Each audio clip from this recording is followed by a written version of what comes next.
Hey Shane, thanks for joining us. I'm excited to tell me about these tapes that you have. What is the background of what's on them? Yeah, Sean. So thanks for having me on. It's an honor. I've always been a big fan of yours. Thank But as far as the tapes, these go back. I mean, there's legend and history about these tapes supposedly being around, and basically what kept my granddad alive. I started hearing about them probably in the mid '80s, late '80s, when I was, early teens, something along those lines. And there was always some speculation in our head and doubt that, does he really have the tapes, or is he just saying that so that the folks behind the assassination, LBJ, don't go after him? But sure enough, in probably 2015-ish, about 10 years ago, these tapes surfaced, and me, my cousins, a few folks knew about them, and we've kept them in safekeeping. And they've actually kind of tried to release them a time or two, but everybody was afraid of them and um, speculative of them, skeptical. So finally, we've got them out as of about 2, 3 months ago, and now it's all over the place. So what is it that's on them? We're going to play a little for the audience in a second, but I just want give me a sense, like what is it that we're hearing on these tapes, and who's in them, and what are they suggesting? Well, Saul, it's been a pretty touch and go situation.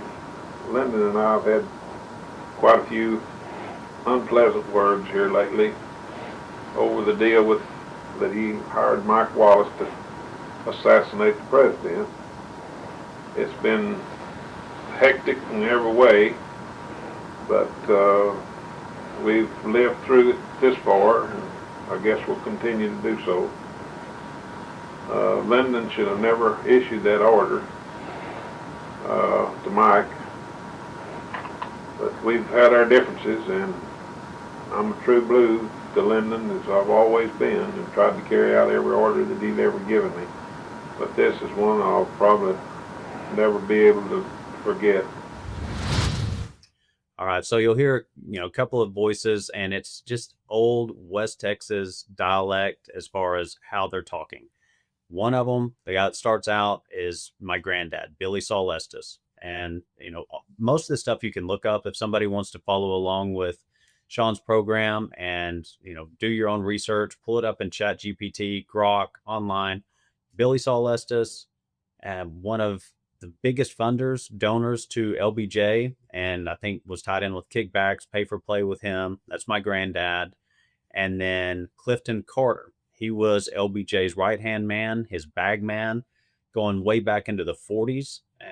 And then even after the assassination, was still tight with Kennedy. He is LBJ's right-hand man. You can look him up, Clifton C. Carter. And it's my granddad and Cliff Carter talking in the early 80s, which was this short time span of when my granddad had gotten out of prison and when before Cliff died, because Cliff died the same year. So it's within about I think a 5, 6 month span that they would have recorded this. And this is just one that we've uncovered. There's supposed What to are be they more that saying? So, first of all, what was your grandfather in prison for? His court case was the very first ever televised court case. The Kennedys sent down supposedly is over 50 FBI agents to investigate my granddad. They weren't necessarily going after my granddad. They were ultimately going after LBJ. And so if anybody's familiar with the political climate at the times, there was a big bit of turmoil between the Kennedys and the Johnson camp back in the early 60s.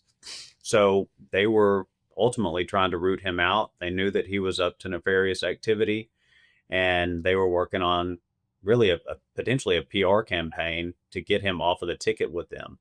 So they were going after his cronies, or the Texas Mafia, the Texas Syndicate, which was a bunch of wealthy Texas businessmen, oil men. You had the Hunt family, you had Brown and Root, you had attorneys, and my granddad was he was supposedly worth 400 to maybe 600 million in the 60s. Whoa. Yeah, it's real money, real money. So what are they saying on this tape? The two of them are chatting, and what are they saying on these tapes? And also, are they intentionally recording themselves? Yeah, so a gentleman sent me a bunch of information. I didn't know if Cliff Carter knew he was being recorded or not, but a gentleman sent me some stuff that was testimony from my granddad when he was trying to release this stuff in the mid 80s, but he couldn't get immunity. So he said that Cliff Carter was aware of the recordings that they had of him, LBJ, and the hitman before the assassination, and that Cliff was aware of this one, and they were both basically using them to protect their own lives, because after they started seeing this hitman and LBJ ordering murders and people to get killed, they were like, we probably better look out for ourselves. Right. So on the tape, are they coordinating or discussing the assassination of JFK? So they are openly discussing the assassination of JFK, to some degree what happened, who was behind it, who was involved. And I think it's a somewhat of a myopic view. I don't know that they're discussing everybody that was involved, but they're certainly pointing the finger at a couple of people. Like LBJ and the hitman Malcolm Wallace. And who's Malcolm Wallace? Just a random dude that they hired to carry out an assassination, or does he have any connection to Kennedy or LBJ? Deep ties to LBJ, and that goes back to some Texas history, to where he was apparently a brilliant guy, very intelligent.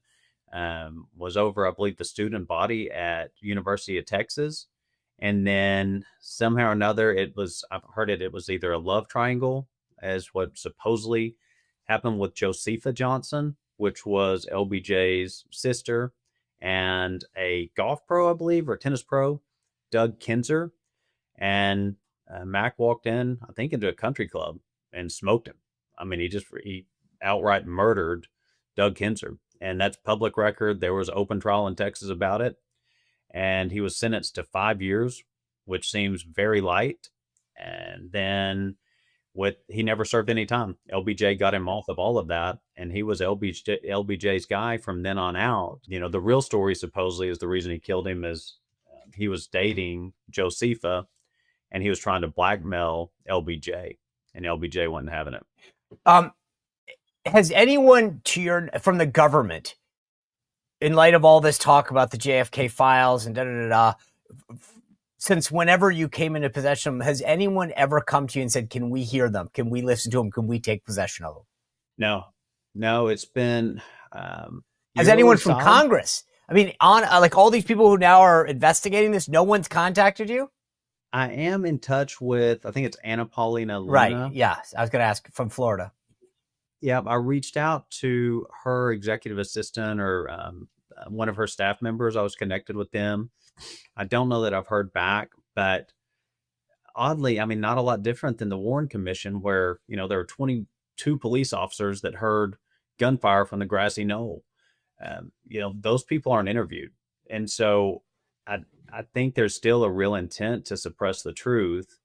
And in time, I trust that this will get further. And, folks like you putting their show out and putting this out there further just empowers the public to use their voice. And I encourage everybody who listens to this, does their own research, and comes to rational conclusions, reach out to your representatives and hammer them and tell them that y'all want the truth, that we're tired of the government suppressing it. So Shane, you said that your grandfather was probably concerned about his well-being, because of the LBJ folks. Is there any sense that any of his kin are concerned about you putting the word out about what may or may not have happened? Yeah, and there's one individual, I dearly love, that was frustrated with it, and just feels like the past needs to stay the past. They had to live it and be a part of it and experience it. Their phones were tapped for pretty much the duration of their life, as long as I think my granddad was alive. And, they had folks listening in on their conversations, and it was a tough time for them. So some folks that are closer to it, they want it to stay in the past, as to where, other, like the second generation, third generation down that have kind of lived under this, I think it's freeing to them to get this out and get this kind of weight off of our shoulders and our back, and potentially help to restore some honor there. Because obviously when folks are attacked in a political setting, they're going to assassinate their character and try and demolish them. And they did that same thing back in the 60s to my granddad. So it's mixed within the family. So you mentioned Anna Paulina Luna. She's been chairing this effort to get all the files released. The president couple weeks ago, whatever it was, 10 days ago, released all of these files. Is it safe to say that you don't believe that that's an accurate full picture of what happened in terms of the Kennedy assassination? There were a couple of interesting things that came out. I've heard that that's not the full release. It sounds like there's still a lot more documents. I've also heard that there was quite a bit that was being shredded and released. And so even prior to the release, some folks were asking me on various podcasts, what do you think we're going to find? And my opinion at the time was, I think it's probably 20% that we may find something that's revealing and has an abundance of new information, but 80% chance that we're not going to find anything new, because if they went through the lengths of setting up a fake commission in the Warren Commission, appointing LBJ's enemies to be the ones that are investigating his assassination, outright lying about several things that have already been caught and verified, and then killing a bunch of people. I've heard some of these experts that have researched this whole case. In the tape, my granddad talks about 17 killings just surrounding his court case. And some of these experts on the assassination have said that there's been upwards of 100 killings, murders, to keep this covered up.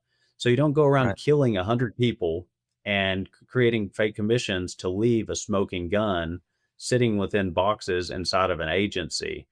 I just don't see that happening. So I don't think we get the full picture. I think we have to use logic, deductive reasoning, and look into the surrounding circumstances and the testimony of people that were not interviewed, were not considered as part of the piece, even though they were there. And I mean, just even looking at the circumstantial components of Time Magazine had the Zipruder film for 13 years before they released it. And that's the one where it shows Kennedy's head popping back from a gunshot. And, you look at the experts on bullets and trajectory, start looking at all of that, and none of it makes sense. Right. So the only way that makes sense is you start to look at this and then about 15 other pieces of information and then dig, and you can figure it out. Right. Well, Shane, I appreciate you sharing your family's information with us. This is unbelievable Starly news. So thank you for being here. Well, if you enjoyed this content, make sure to like this video, subscribe, and click the notification bell to get more.